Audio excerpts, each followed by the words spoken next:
Hello out there. Welcome to Your Next Mission video podcast. Today, we're wrapping up a series of recognized National Suicide Prevention Awareness Month by learning more about the great work being done by the Cohen Veterans Network. They offer specialized confidential mental health support to post 9/11 veterans, service members, and military families. You never know who might need the help they can provide. It could be you or someone you love. So stick around. We'll be right back.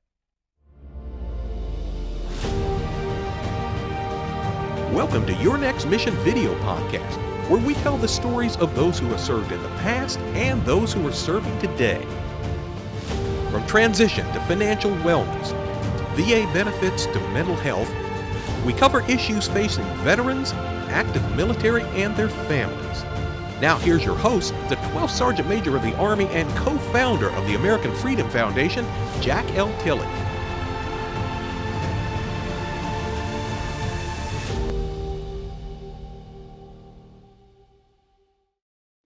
Thanks for joining us, and thanks to all of our veteran service members and families for your service to our great country.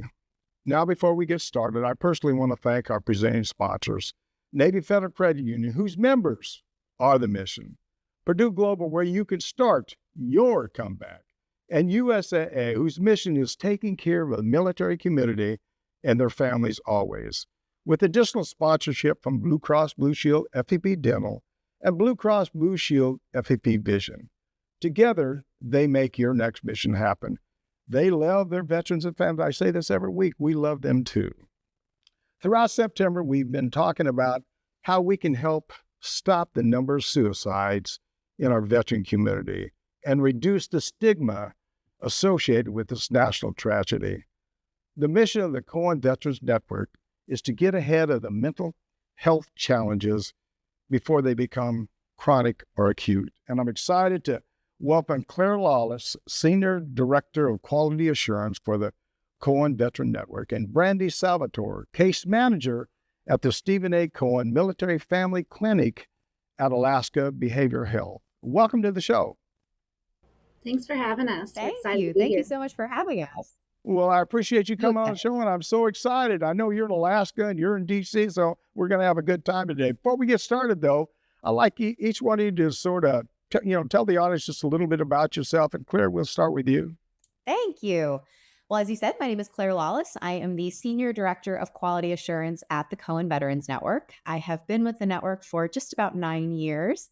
I am a social worker by training, and after grad school, I started working for Iraq and Afghanistan Veterans of America as a case manager for their transitions program. And through that, we were establishing and identifying resources for transitioning veterans for anything that they needed all over the country. And it really instilled in me a need to have this type of service. After that, I came over to Cohen when we had just 4 clinics. At this point, we have 22. We're very proud, and we continue to expand. And congratulations. Thank you. In my time here, we have done so much in terms of growth. But one of my privileges has been to support and oversee our case managers in the network. And with that, I'm going to pass it over to Brandi. Brandi, I understand your husband's an active duty soldier right now, getting ready to retire. But go and tell the audience a little bit about yourself. Yeah, so my name is Brandi Salvatore. As you mentioned, I'm the case manager up here in beautiful Alaska. It's such a privilege to be here that the Army has brought us here. As you mentioned, my husband is a active duty soldier at the moment, and we're actually getting ready to transition to a veteran family. So getting to kind of experience some of these very similar things that our clients are going through on both realms of things is exciting. I am a licensed clinical social worker, and I've been here at the clinic for about 3 years, a little over 3 years actually, serving as a case manager, starting as an intern, and just kind of working my way up through the clinic and loving every minute of it. Well, Brandi, I got to ask you before you get, are you excited about the next phase of your life, retiring out of the military or anything? Are you excited about that? I am. I've spent 11, 12 years kind of being there and lifting my husband up all the way through his career and all of his exciting things that he's done. And now it's my time to shine. And so now he's there being my support, pushing me through life and giving me that moment to kind of be where I wanted to be. Well, Will she congratulations. shine? Don't you worry. No, I got it. She's sorry. Hey, Claire. So for people who aren't familiar with the Cohen Veterans Network, I got to make sure I don't add another word to that. Can you give us the basis of what you do? Absolutely. So we provide targeted treatment to veterans, active duty service members, and their families using evidence-based practices that are usually treating people for between 3 and 4 months. We do not provide long-term care. Long-term care is great, but it's just not our model. We believe that people can get better in that targeted treatment model with very focused goals. We're treating individual child and adolescent couples and family members, as well as offering group therapy for a variety of treatment needs, including anger management, couples treatment, CBT for depression, insomnia, things like that. So we have clinics ranging from as far north as Alaska, as far west as Hawaii, many in Texas, as far south as Florida, all up and down the eastern seaboard, and plenty of clinics all in the middle. So we are everywhere and constantly expanding. Can you come back more than once? So if I come back and I go through the program you have, can I come back a second time? Absolutely. Or a third time? We recognize that folks are oftentimes going to come with a lot of things. So it may be that they have PTSD, but they're also struggling within their marriage. So what we might recommend is let's do some treatment on your PTSD so that you're in a good space so you can start couples therapy and get the most out of it. Oftentimes folks will start treatment, they'll establish their goals, they'll meet those. And then sometimes they might need, a little tune-up. Sometimes even our cars, we get a great new engine, but we need that little bit of tune-up every 6 months or so. We do the same thing with treatment. So we have booster sessions, or people can come back in for an entirely new episode of care at our clinics. Claire, I knew I liked you because you talk with your hands just like me. I like talking with my hands. I'm Irish. I can't stop. Hey, Brandi, you're a case manager. What does that entail? And who do you help and how do you help them? So case management is really amazing. It is available to everyone that comes through our clinic. And we start as early as, as soon as you pick up that phone and give us a call, case management starts for you. And then, kind of start working through your therapy services, and we're here afterwards as well. And so we see clients from beginning to end. And we spend time really kind of vetting resources. We don't just have a list of resources that are out there and say, here you go, good luck out there. We spend that time talking to the client, getting to know them, understanding what is their priority, because their priority may not be what I think should be first. And so we spend the time, we get to know them, we want to know what they want to do, what they feel comfortable doing, and how much they want us involved. Some people they're just really overwhelmed and exhausted, and all they want is just the link. They just can't sit down and Google, and so sometimes that's all they need, but other times we need to sit down and make these phone calls together and help them through that process. But we also don't give any resources that we haven't personally spoken to first. I'm very much on the warm handoff, the empowerment model. I want to be there to teach you how to be your own case manager and spend that time with you, teaching you how to advocate for yourself. So while I might sit with you and walk you through helping you make that phone call, I won't make the phone call for you. And so we work together and really push to make sure that we're meeting those needs and however it is fit for them. And it's case by case, it's different for everybody. So what I heard you say is once you maybe give them to somebody else, you always follow back up with them, make sure everything's being taken care of. You just don't throw them out there to let them take care of themselves. Yeah, I call that resource that I'm planning to give. I make sure it's not a wildly crazy wait list if possible. I make sure their insurance is accepted. I make sure that it's meeting all the little boxes that the client is hoping to meet, checking all those boxes, making sure it's good to go. Then I give it to the client. Then I help the client access that resource. And then I follow up and make sure that they were able to. And if they weren't, we have a conversation of what were the barriers there? Why weren't you able to access that? And if it is a resource issue, I'm calling that resource and saying, hey, the other day you told me, and now we're having this issue. So I'm kind of just as much or as little as they want me involved. Sometimes they really truly just want that link and let me get to it when I get to it. But others, it's, yes, I'm here for it. Let's sit down and talk about it. How can we get there?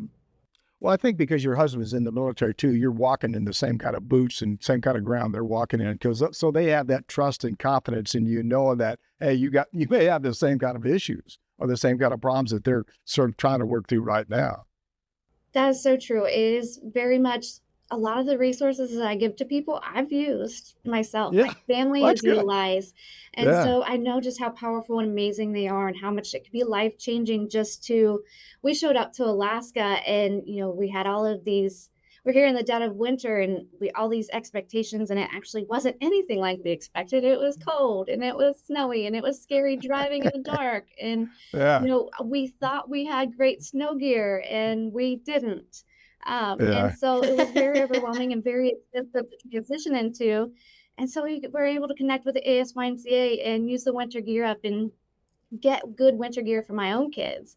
And so kind of having that being able to present it that way, saying, hey, you know what, it's okay to ask for help sometimes because I've used it too. And we're yeah. here, and that's what they're there for. Yeah, it's funny. I always wanted to go to Alaska and visit, but I never wanted to be assigned there. But I understand a lot of people really love it, so that's okay. It's incredible. There's something to love in both seasons. I won't say every season because there's only two. It's colder, it's hot. Um, sometimes in both days. Yeah. Hey, Claire, what's the difference between a case manager and a therapist? Is there a difference? No. Absolutely. So our case managers are going to be handling all of those social drivers of health needs, so resource needs. So our therapists are going to be handling your mental health. So you're coming in saying, I have anxiety. People like Brandi are going to be handling possibly some of the reasons and things that are giving you anxiety, such as needing to have secure housing or making sure that you have the right clothing for where you've been assigned to or just moved to, food assistance, stuff that can really act as a barrier to you getting the most out of your therapy. The case managers are there to address. And the thing that I love so much about each of our clinics is they all have at least one case manager to address these aspects, to prevent and reduce the barriers for someone actually getting great treatment and completing their care in our clinics with our therapists. Yeah. Yeah. Did you do some research in conjunction with Facify that showed you how important case management is? We did. Thank you so much for asking. And especially in this month of suicide prevention, our Face the Fight grant was specifically around suicide prevention in the veteran community. And one element that came out of their study that was not, we weren't expecting, we didn't ask for, we didn't seek it out, was the importance of these case managers in addressing those aspects that the clients are facing that aren't being brought up in therapy. So everything from homelessness to legal assistance to um, job insecurity, things that actually end up being a higher risk for suicide than any mental health diagnosis. Having our case managers there and available to address those things really allowed people to figure out the things that were causing them this stress, that were causing them anxiety, that were causing them depression, or aggravating their existing mental health systems, and helping them actually get set up for success long term. We see the ability to reduce suicidality significantly increased by having case managers in all of our clinics. And when I, in my role, am looking at post-suicide data or if there's been an attempt, things like that, I always look to see whether or not our case managers have been involved. And every time I'm always pleased to see the work that these folks are doing to address those needs and make sure that people can really get the most out of their treatment and really benefit from it. I think for me personally, I like just sort of getting things off my chest, sort of talking about whatever the issues are. And I think that's another form of therapy. And it makes me feel better. The more I talk about it, the better I feel about those things. Absolutely. Well, and I think the great thing about our model and how this works is that Brandi is an integral part of the clinical team. She is having conversations with the therapists for the clients that she's working with as well constantly. And they're sharing information with her and she's sharing information back. And so they're really able to collaboratively treatment plan for someone's success long term. To think like, okay, you've got this when you're doing PE and I'm going to handle their housing issue and this legal issue. She can share a great story from a couple of years ago. I remember where they addressed a housing issue while someone was waiting for treatment And the person ended up getting the housing they needed and then completing treatment, which was just phenomenal. They might not have even been able to engage in treatment had they not had housing. Yeah, yeah. September is Suicide Prevention Awareness Month. I know you guys already know that a lot better than I do. So that's something we've been really focused on each week. Brandi, in your prep call, you were talking about some training sessions you do where you have the people just say the word suicide, that don't even want to say it. Is that hard to discuss? I guess it is hard to discuss, isn't it? Yeah, it really can be. So, one of the really cool things about case management is not only are we there providing the intervention, but we're also out in the community providing kind of that prevention education. And one of those things that we do is teach mental health first aid. Now, a few years ago, I'm not exactly sure what date, but CVN was able to kind of field a survey and find out what Americans actually think about suicide. How can do they think to say it? Do they know how to ask it? And that survey showed that at least a little over a third, I think it was, of the respondents um, actually thought that we shouldn't ask that question and we shouldn't plant that seed and put it in people's minds. And so one of the things that we teach through mental health first aid is that you have to ask this question. You need to ask this question because you need to know the answer. You can't act as a catalyst to any kind of resources. You can't provide support if you don't know actually where they're at. And by asking this question is where we're learning, are you thinking about suicide? Are you thinking about how you would do it? And have you made any steps towards acting on that plan? And so during this education course that we provide, we actually make people stand up and say it. We walk them through, are you thinking about suicide? And then we make them think about, are you thinking about how you would do it? And then we ask them about a plan. And we do all of this and then ask them to talk about, what did your body do? How did you feel? What were you thinking? All of these different kinds of things so that we know we can teach them how your body responds. We want you to be comfortable asking it. And we want you to pay attention to how you're responding and how you're presenting while asking that question, because your body language can very easily push an answer on people without meaning to. And so if they see that you're uncomfortable asking it, they're more likely to say no. And maybe that's not the honest answer. And so we just want them to practice and teach them to say it. For a lot of people, that's the first time they've ever said the word. And so it's really neat to kind of see people transition in that 8-hour course from being timid and not wanting to say it, being afraid of it, standing up and just saying it in front of everyone. Yeah. I was thinking, all the time you're talking about that, I was thinking about when I was on active duty or not on active duty, but there's indicators sometimes of people that are going through depression. They're not talking to people. They're sort out by themselves. They don't want to talk. They're giving things away. I mean, there's indicators there that people are really struggling, and being able to just ask that question. I guess my answer is, don't be afraid to ask that question. See how they're doing. See how they feel. See how they're reacting to whatever you're talking about. So Absolutely. Go ahead. Sorry. We're, part of that training and then part of things that we do every day in the clinic is, looking across those 4 pillars, those thoughts, those feelings, those behaviors, that appearance. What changes are we seeing and how are we noticing those changing? And that kind of gives us an idea of, are they, potentially experiencing a mental health challenge or are they kind of turning that course into crisis? And so we're constantly watching that and teaching that so that people are more aware and can understand. Yeah. Claire, do you want to say something? Yeah, I was just going to add to that, that the mental health first aid courses that Brandi is teaching are just one of many psychoeducation courses that our case managers are able to provide in the different communities where we have clinics. One of the others that we're very happy to have going in many of our clinics is a group for transitioning military service members. So folks that are going from active duty to veteran status, because that is one of the highest risk times for folks for suicide.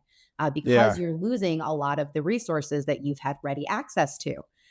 You had healthcare, you had housing, you had basic income, you had education, and all of that's going away.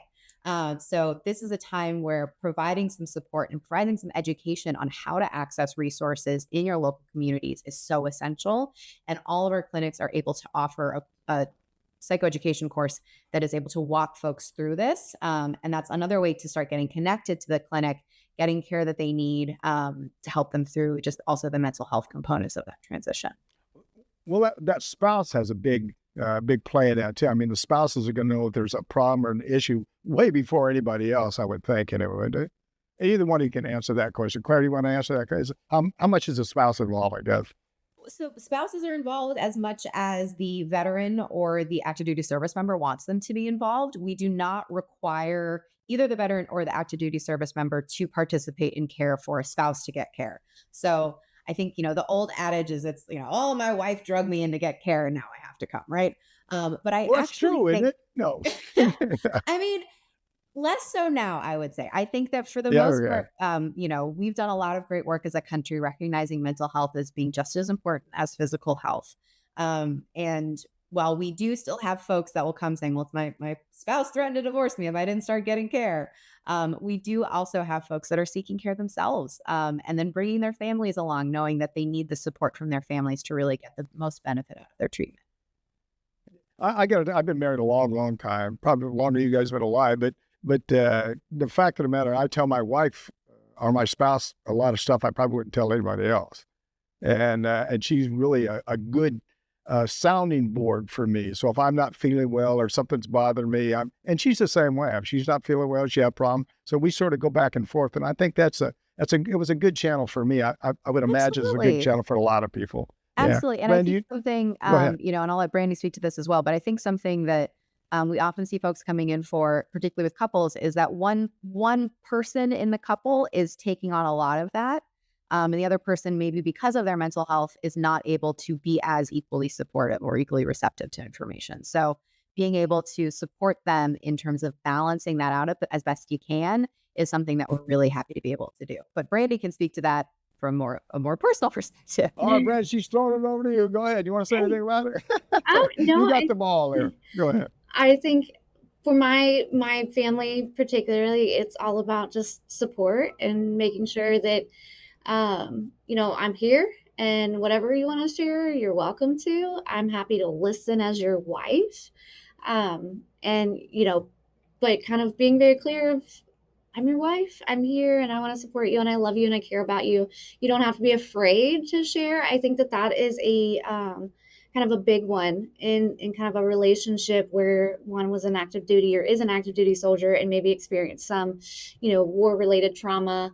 It is a fear of, having their spouse think of them differently, look at them differently, or, just kind of a fear of scaring the spouse.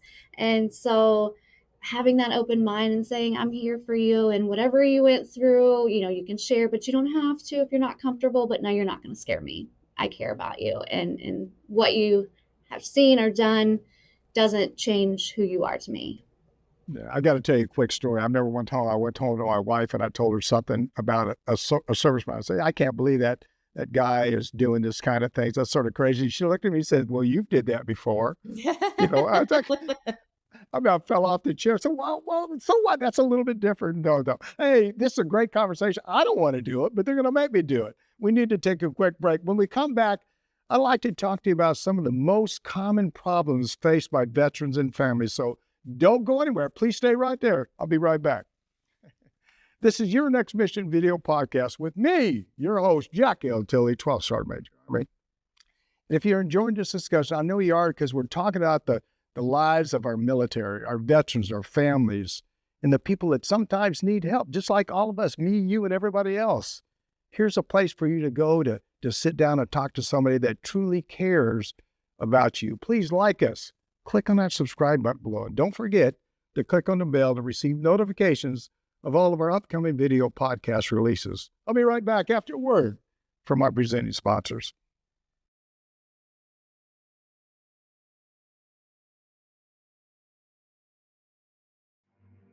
You're watching Your Next Mission video podcast, proudly presented by Navy Federal Credit Union, the most trusted credit union owned by members of the military community, serving all branches of the armed forces and their families.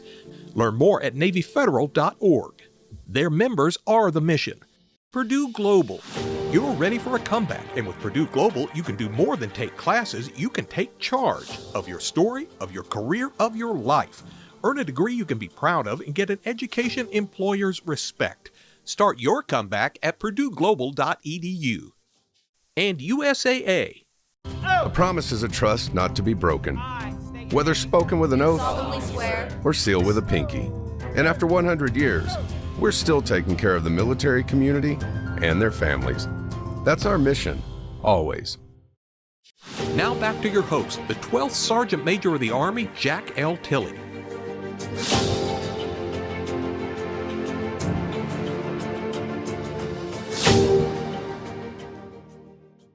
Welcome back. We're talking with Claire Lawless and Brandi Salvatore from Cohen Veterans Network. Before we get back to our discussion, I want to let you know about a way to support the work we're doing here on behalf of the veterans and families here at the American Freedom Foundation. If you have a used vehicle you're planning on getting rid of, or some property you have no plans for, you can donate it.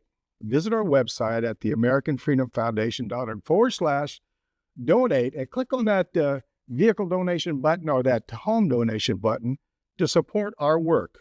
We really appreciate your support. Brandi, we're back again here. I'm excited. What are some of the most common challenges veterans and their families face as you, as a case manager, that you can help them with? Yeah, so that kind of varies depending on who it is that we're serving at the moment. If it's a veteran or an active duty, maybe it's disability benefits they're looking for, and they're completely overwhelmed in that transition process, and so they just need someone that's just going to sit down and just talk to them with words, not acronyms, not timelines, just somebody that's going to sit with them and say, "What do you need?" Or what have you been through? What hurts, essentially. And so sometimes we're able to connect them with, some wraparound services, whether it's through, an Warrior Project where they can get employment assistance and disability assistance. Or if it's a spouse that's coming in and saying, I'm a little short on diapers this week, I need some help. And so we can connect them to the amazing places on base like ASYMCA. There's also, the friendship piece. That's a really big one that we see a lot of times within spouses, because it is hard to move and make friends every 3 to 4 years or 2 to 4 years even. Yeah. And so friendships are really, really hard. So sometimes it's, hey, well, we have a groups program here where you can get to know some people. Or what about the USO that has the spouses connections every month? So helping them with that piece, or childcare.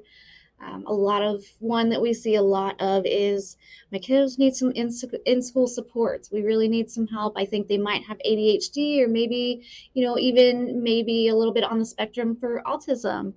And so helping them, guide them through how to ask those questions at the PCM and how to get that referral, and really guiding them through that process. Or maybe it's just the active duty soldier that says, I'm really having a hard time. I can't feed my family this month. I'm really struggling. And so at that point, we not only connect them with that food resource through the ASYMCA or off base, if that's what they prefer, but also sit down with them. I also am a certified financial social worker. So I can sit down and talk with them about, what are you doing? What are you spending your money on? What are some things that maybe you don't need? Maybe it's more of a luxury. So I can kind of help sit down with them and talk about those things as well. On a very surface level, when we're not digging really, really deep into finances, but there's really a big kind of wide spectrum of things that we can do and offset some of those costs and help them better be able to afford the things that are necessary. Yeah. Brandi, our audience likes success stories. For example, how does the case management services had made an impact? Can you give us some success stories about that? Yeah, I have one that's kind of just it's kind of one of my mission moments that really kind of give you that light bulb aha moment, like, yeah, that's why I'm here.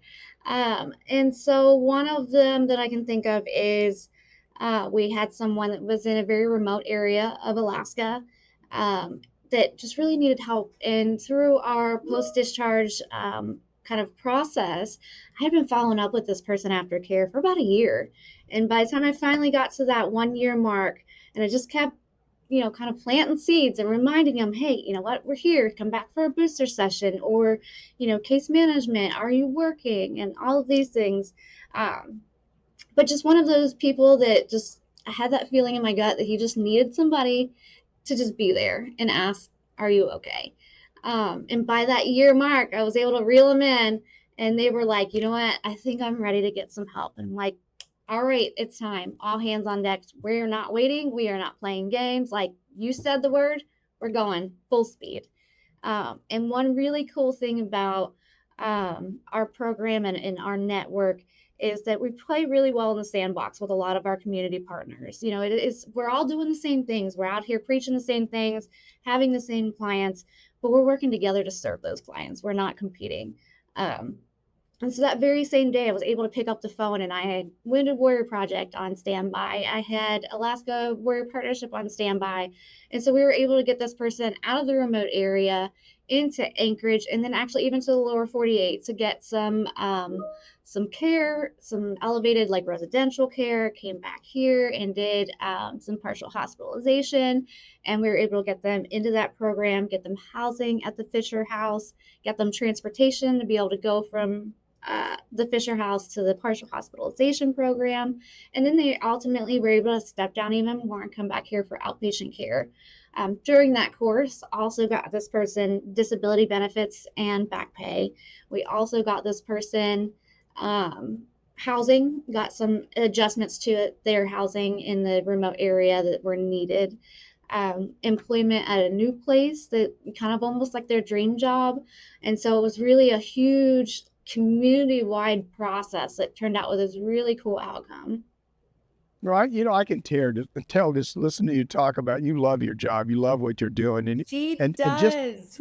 well, no, but just having to, I'm glad you said, but just having the impact on one person, you made a difference. You know what I'm talking about? And you've probably touched so many lives and changed so many lives that you may not even know the amount of people that you've changed lives with. So hats off to you. Keep up the good work. And you got me so motivated talking about this one person. A year is a long time, but you finally got him to come back to you and reach out for help. That's a heck of an accomplishment. Congratulations.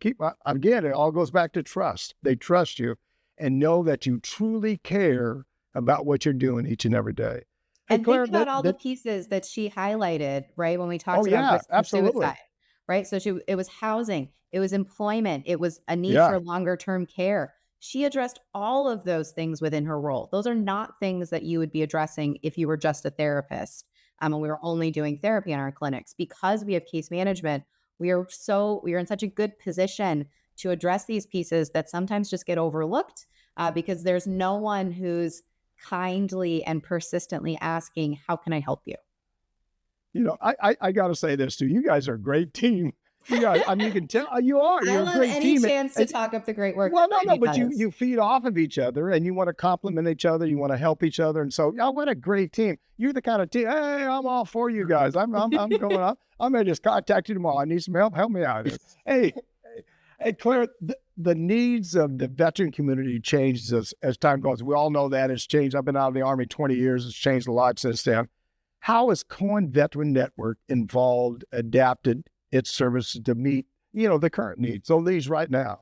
That's such a great question. I'm glad you asked that. So when I first came aboard about 9 years ago, we were very focused in terms of our training offerings specifically to things like PTSD. So it was, we're going to do prolonged exposure and cognitive processing therapy and CBT because our folks are going to come in with PTSD. That's going to be our bread and butter. And as things evolved and changed, and we actually started to see more family members, and our division of clients turned into about half and half veterans, half family members, and then we started seeing more kids. We realized that we needed to increase our training offerings for things like couples therapy, family therapy. Brandi mentioned ADHD with kiddos. Since the pandemic, our need for child services has skyrocketed. Because at this point, we're not talking about folks that are, really feeling trauma from a theater of war as much anymore. It's life. And life can be challenging and hard. She mentioned the active duty service members that need help with food. We have a lot of active duty service members on SNAP benefits because the pay that they get is just not enough to feed their families. So I think the thing that I've been most impressed by is how nimble our network has been able to be to meet the needs of the community as they've changed and just continue to evolve that. So, by focusing our efforts on, are we able to treat the whole family with everything they're coming in for? Or if we're not, do we have amazing case managers who can help route them to a clinic, maybe for things like an eating disorder that's going to be more specialized? Can we get them connected to that through a warm transfer process? So we're constantly looking at the data and the demographics of our clients to see, are we meeting the needs? And then each of our clinics also has a community stakeholder panel, which allows us to better understand, really keep a palm or on the pulse of the local communities, to understand, are we meeting your individual community needs? If not, what Yeah. more could we be doing and how can we be supporting each other? There's so much that you're doing that you're really making a tremendous difference. I'm sitting there thinking as you're talking, listen, of course, I was listening to everything you said, but I was thinking about myself when I came back years ago, probably over 40 years ago, 50 years back out of Vietnam.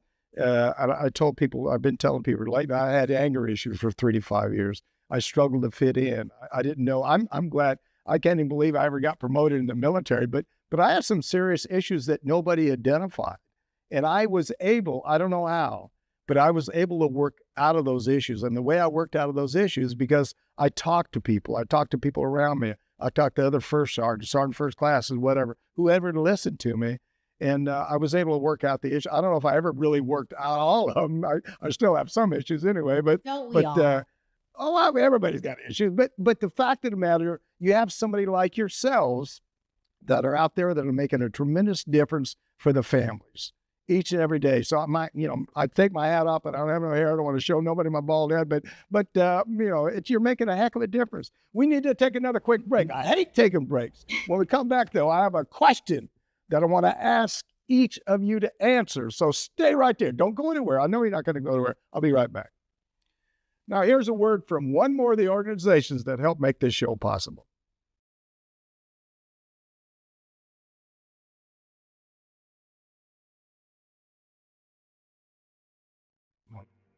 You're watching Your Next Mission video podcast, brought to you in part by Blue Cross Blue Shield FEP Dental, Blue Cross Blue Shield FEP Vision.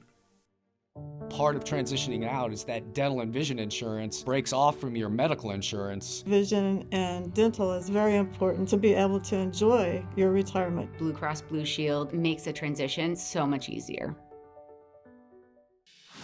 Now back to your host, the 12th Sergeant Major of the Army, Jack L. Tilley.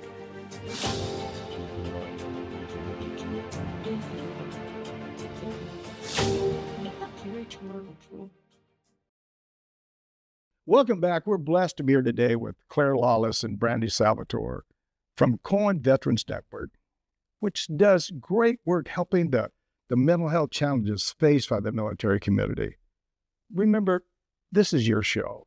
We know there's so many issues that directly affect you, and we want to address each and every one of them. So please, as I said many times, reach out to me. Tell me what topics you'd like us to cover.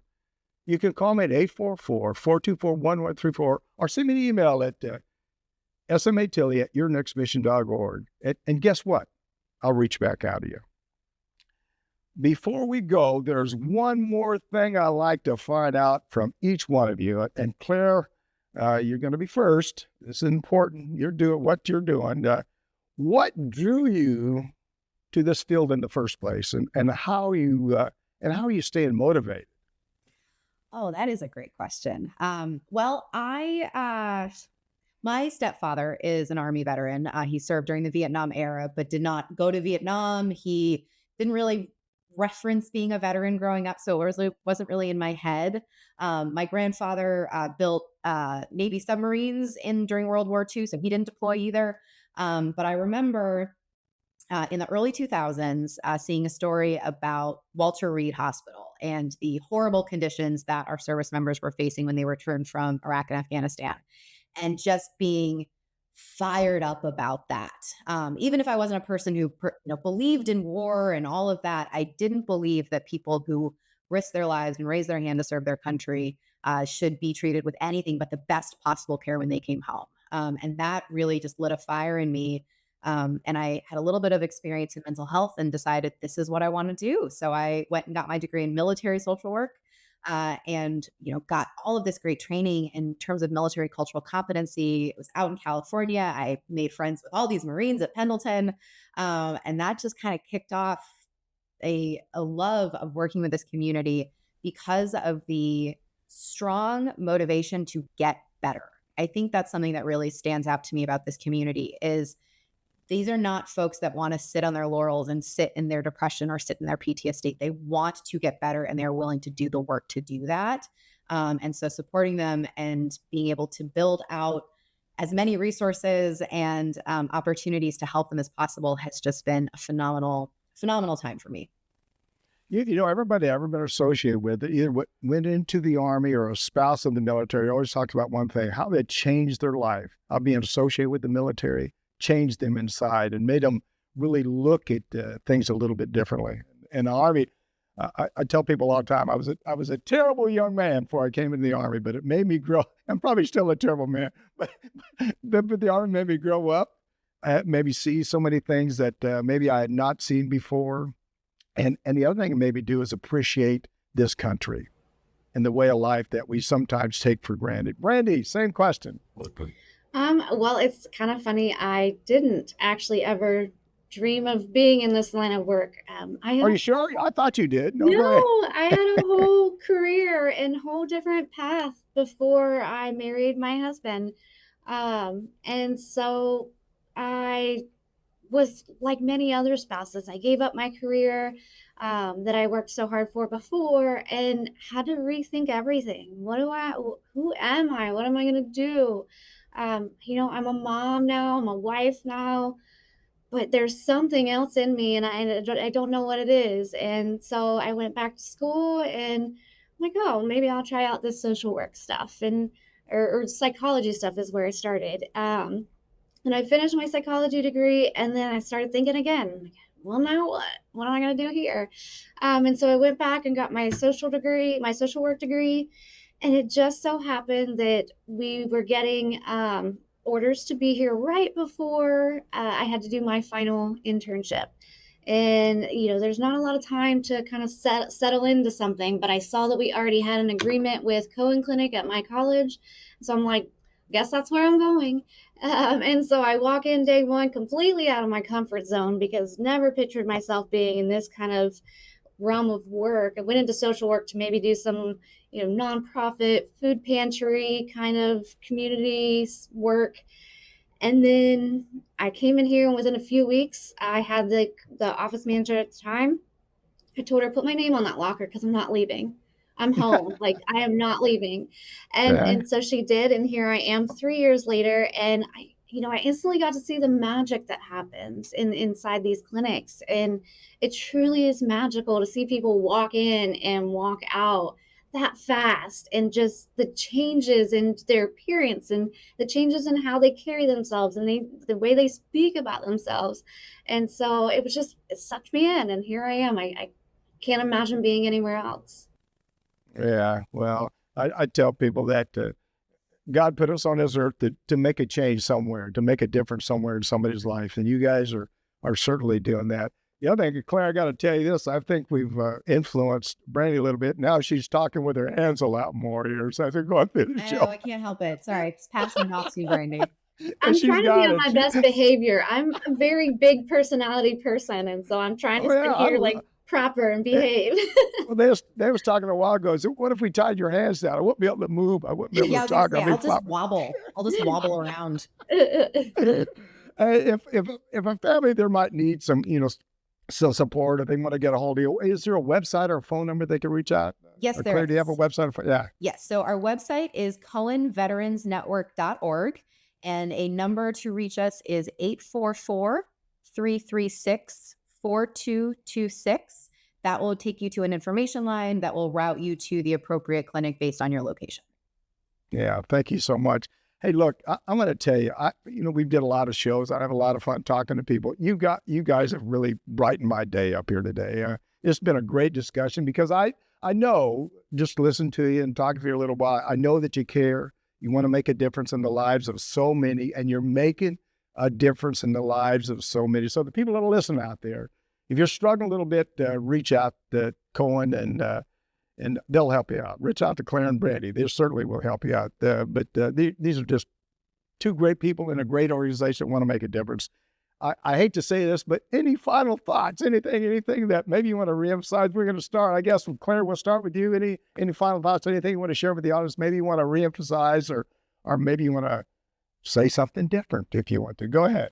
Yeah, I think just exactly what you were saying. It's always good to reach out for help. When you spoke about talking to your friends, not everybody has that strong military community when they transition out, depending on where they go. And it's so important to find places where you can seek help and seek to be understood. And our clinics are wonderful communities that provide such great services. And you get to meet wonderful people like Brandi if you come and get services with us. So please don't hesitate to reach out. We would love to help you. Oh, Brandi, she just gave you a drum roll right there. Wonderful people named. Go ahead, Brandi. How about you? Go ahead, Brandi. Anything you want to say? Any final thoughts? Anything you want to share?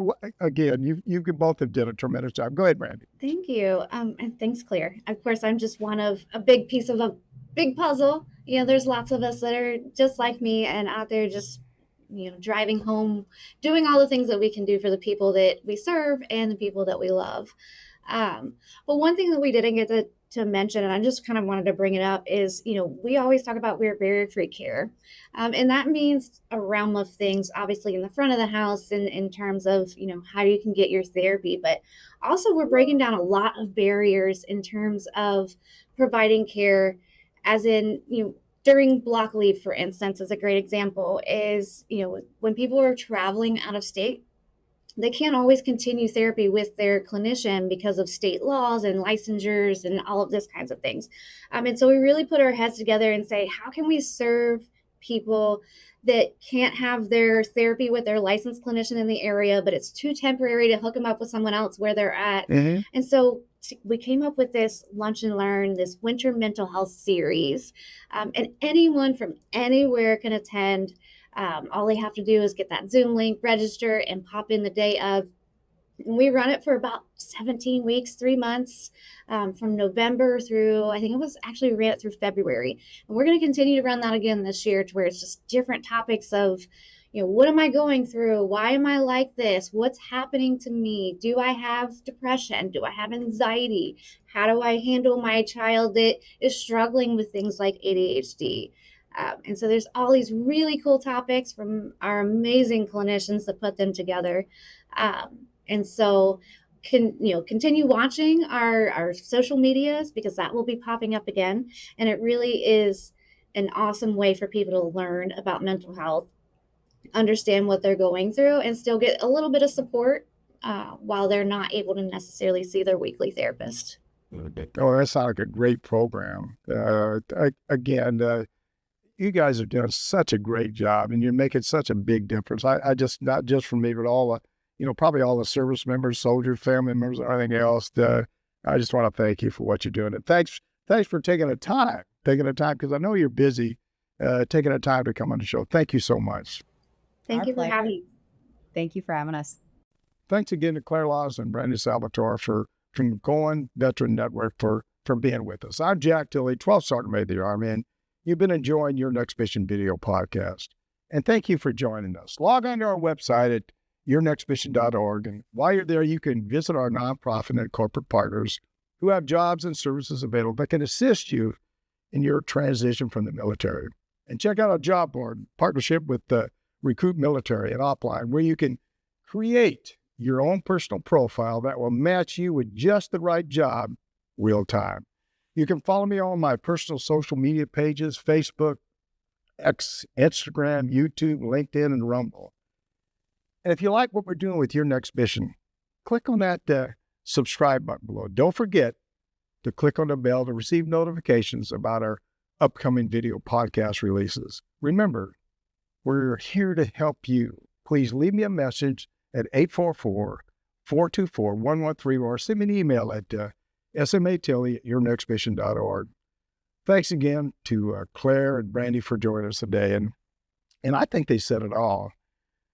Here's an organization, Cohen Veterans Network, that cares so much about our veteran community, about our families, about the people that maybe live next door, that want to make a difference in the lives of all of us. And I'm going to tell you something, if you have problems, don't keep it to yourself. Reach out to somebody, reach out to them and talk to them and let them sit down and talk to you and tell you, or just help you a little bit, maybe point you in the right direction, or maybe just listen to you. You know, a little while ago, I talked about myself, about the fact that I struggled when I come back. I didn't have anybody. I didn't have anybody to talk to. And so for 3 to 5 years, I really, really struggled. And for the grace of God, I was able to come out of that. But everybody, you, me, and everybody else, in some time in your life, you need help. And just don't be afraid to reach out. Don't be afraid to say, hey, look, as strong as you are and as good as you are, reach out to somebody. And even if it's a hug or a handshake or whatever it is, but you're not by yourself. There's people there again that love you. If you're needing help or having any difficulties coping with your transition or any other mental health challenges, please reach out to the Suicide and Crisis Line by dialing 988, and someone will talk to you. Thanks for watching, and thanks to New Mind Studios, and of course, our sponsors, Navy Federal Credit Union, Purdue Global, USAA, Blue Cross Blue Shield FEP Dental, Blue Cross Blue Shield FEP Vision. We appreciate all you do for our military. And as always, see you on the high ground. Hooah!